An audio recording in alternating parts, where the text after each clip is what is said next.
जय भोलेनाथ की।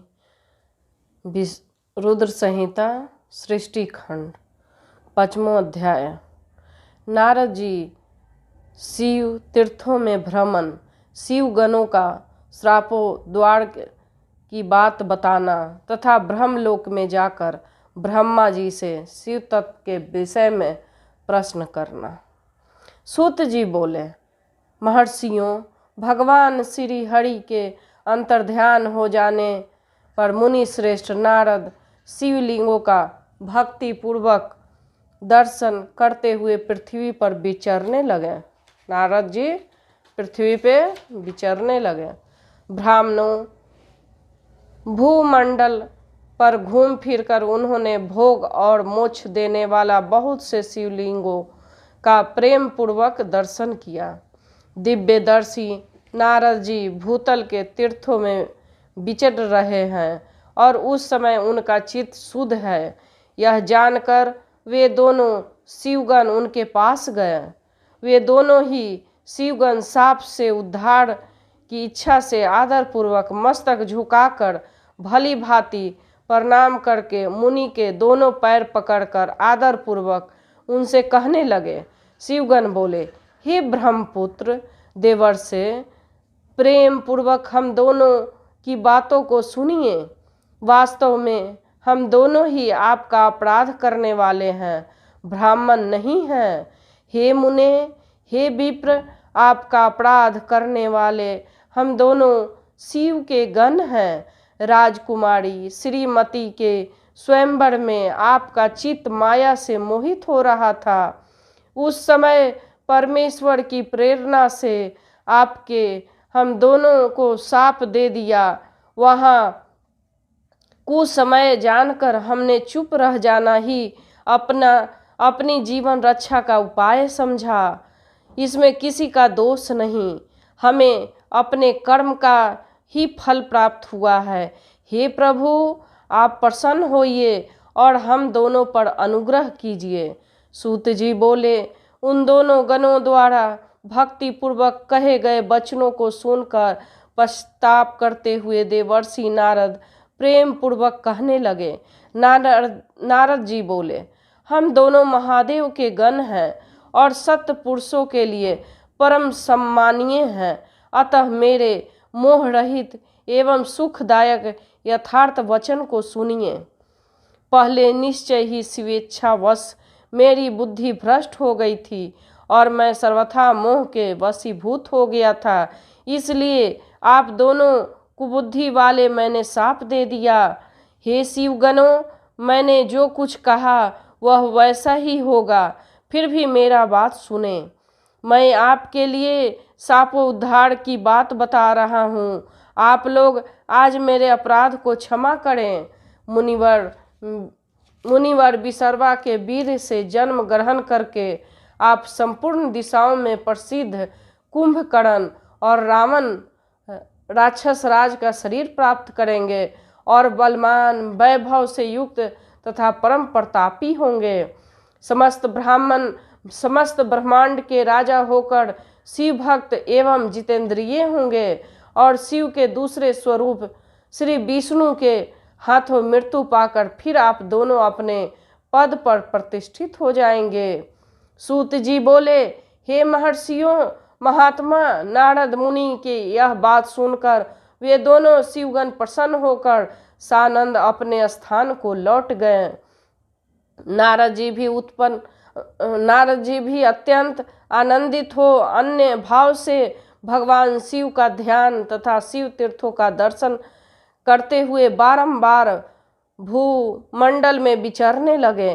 अंत में सबसे ऊपर विराजमान काशीपुरी में गए।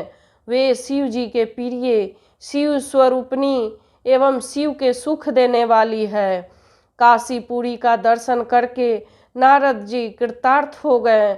उन्होंने भगवान काशीनाथ का दर्शन किया और परम प्रीति से परमानंद से युक्त हो उनकी पूजा की।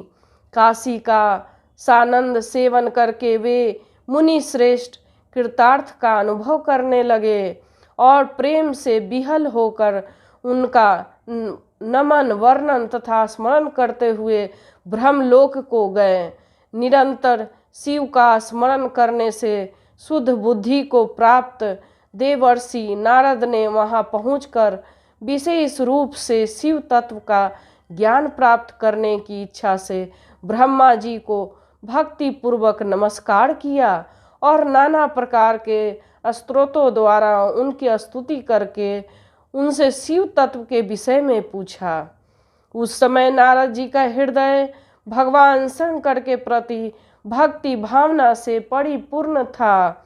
नारद जी बोले, हे ब्राह्मण, परब्रह्म परमात्मा के स्वरूप को जानने वाले हे पितामह, हे जगत प्रभु, आपके कृपा प्रसाद से मैंने भगवान विष्णु के उत्तम महात्म्य का पूर्णतः ज्ञान प्राप्त किया है। भक्ति मार्ग, ज्ञान मार्ग, अत्यंत दुस्तर तपो मार्ग, दान मार्ग तथा तीर्थ मार्ग का ही वर्णन सुना है, परंतु शिव तत्व का ज्ञान मुझे अभी तक नहीं हुआ है। मैं भगवान शंकर की पूजा विधि को भी नहीं जानता। अतः हे प्रभु, आप कर्मशहीन विषयों तथा भगवान शिव के विविध चरित्रों को मुझे बताने की कृपा करें। हे तात, शिव को निर्गुण होते हुए भी सगुण है, यह कैसे संभव है? शिव की माया से मोहित होने के कारण मैं शिव के तत्वों को नहीं जान पा रहा हूँ। सृष्टि के पूर्व भगवान शंकर किस स्वरूप में अवस्थित रहते हैं और सृष्टि के मध्य में कैसी क्रीड़ा करते हुए स्थिर रहते हैं?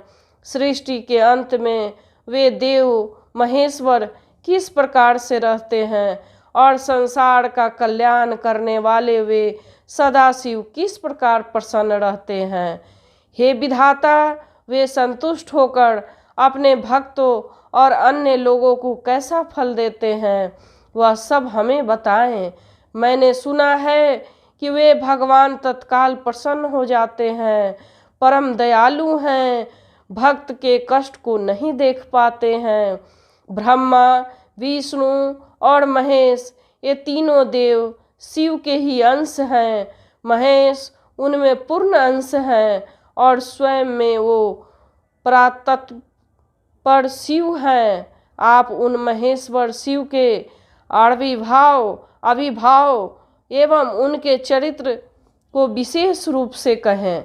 हे प्रभु, इस कथा के साथ ही उमा पार्वती के अभिभाव और उनके विवाह की चर्चा करें। उनके गृहस्थ आश्रम और उस आश्रम में की गई विशिष्ट लीलाओं का भी वर्णन करें। हे निष्पाप, इन सब कथाओं के साथ अन्य जो कहने योग्य बातें हैं उनका भी वर्णन करें। हे प्रजानाथ, उन शिव और शिव के अभिभाव एवं विवाह का प्रसंग विशेष रूप से कहें तथा कार्तिकेय के जन्म की कथा भी मुझे सुनाएं। हे जगतपते प्रभु, पहले बहुत से लोगों ने यह बातें सुनी हैं, किंतु तृप्त नहीं हो सका हूँ, इसलिए आपकी शरण में आया हूँ। आप मुझ पर प्रसन्न होइए, मैं आपके शरण में हूँ, आप मुझ पर कृपा करें। आप पुत्र नारद की यह बात सुनकर लोक पितामह ब्रह्मा वहाँ इस प्रकार कहने लगे। रुद्र संहिता सृष्टि खंड 5वां अध्याय समाप्त। जय भोले।